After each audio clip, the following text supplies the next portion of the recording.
When we're talking about quality management strategies, it's important to note the differences between, let's say, small and large organizations. Often the size of a company will greatly affect its focus points, its challenges, and also its approaches in regard to ensuring the quality of its products and processes.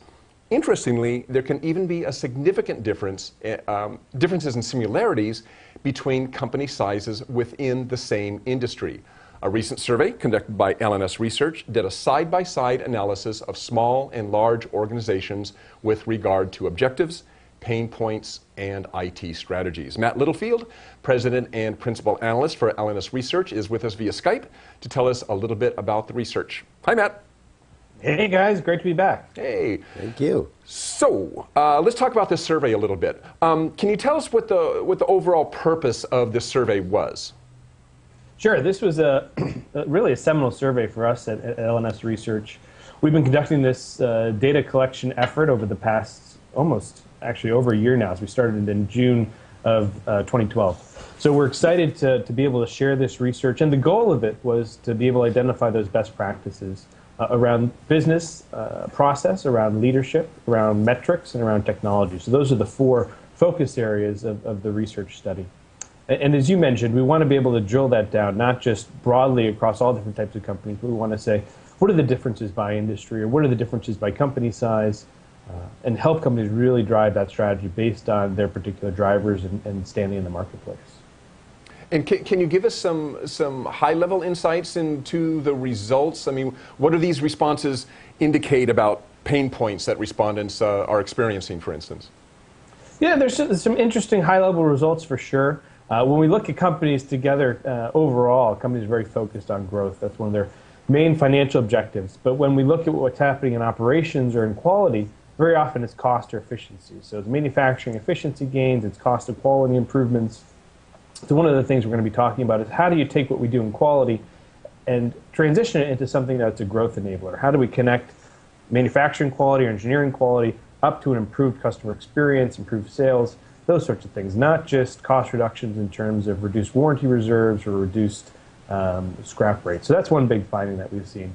Another one is just the emergence of the enterprise quality management space in general. If you look at more mature software markets like ERP, you'll see 75, 80, 90% adoption rates depending on the study or industry that you're looking at. When we look at quality management software, it's much lower. It's 20%, 25% depending on the industry you look at. But what our survey showed is, again, depending on the industry, between 25 and 35% of companies are currently evaluating the system. So it's very much an emerging space that we find a lot of companies researching right now and trying to understand how to build that business case. And I guess one of the major benefits that we've seen from the research and business case is connecting that benefit beyond just compliance to operational benefits. So that real-time visibility into metrics and the ability to coordinate processes across engineering, manufacturing, and the supply chain are driving performance benefits, both cost and efficiency benefits. So it really is more than just a compliance initiative on quality.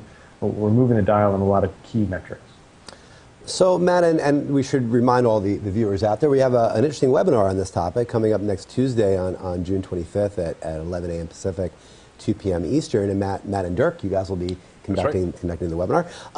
So, Matt, really, this webinar is going to take the research and look at it from the perspective of how software helps to alleviate some of the issues that you discussed. So, can you drill down into exactly what it is that software does? That when people do adopt software within the enterprise-wide quality management space, what does that do for you? Where does that get you? So that's one of the challenges that we've seen a lot of companies having is defining what should be part of an enterprise quality management software implementation. And our research shows that most companies just do a few small things. So they might implement an NC CAPA process or a document control process. That may, depending on the industry, be for pure compliance, or it may be for some continuous improvement initiatives. So they have some formalized process and visibility in that process of identifying issues and making sure that a robust continuous improvement process is being applied to improve those issues and reduce those nonconformances over time. Our research has also shown that you need to expand beyond that. So go beyond just NC-CAP and doc control to other areas of the business. So that could be audit management, supplier quality management, risk management, There's a number of different areas that we're seeing companies expand into on a functional basis. And the other area is what we call closed-loop quality. So it's just the flowing of information through a workflow back from one part of the organization to another. So very often that involves taking quality data from the field, quality data from manufacturing, and making sure it gets back to engineering so they can make better decisions in the new product introduction process.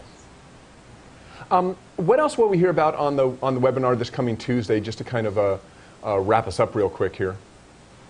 Sure. One thing we're going to talk and share about is real benchmark data and metrics. So by industry, we're going to show how companies are performing in cost of quality, OEE, on-time and complete shipments, new product introductions, scrap rates. So companies will really be able to understand where they compare to their peer groups by industry, and then maybe if you're not where you want to be in one or two of the metrics, some concrete steps for improving those metrics, some based on technology, other based on business process or leadership changes. And finally, I understand one of the things that you're going to be doing as part of this webinar is giving away a free ebook. What will be in that ebook? So the ebook is a very visual representation of the data and findings from the presentation.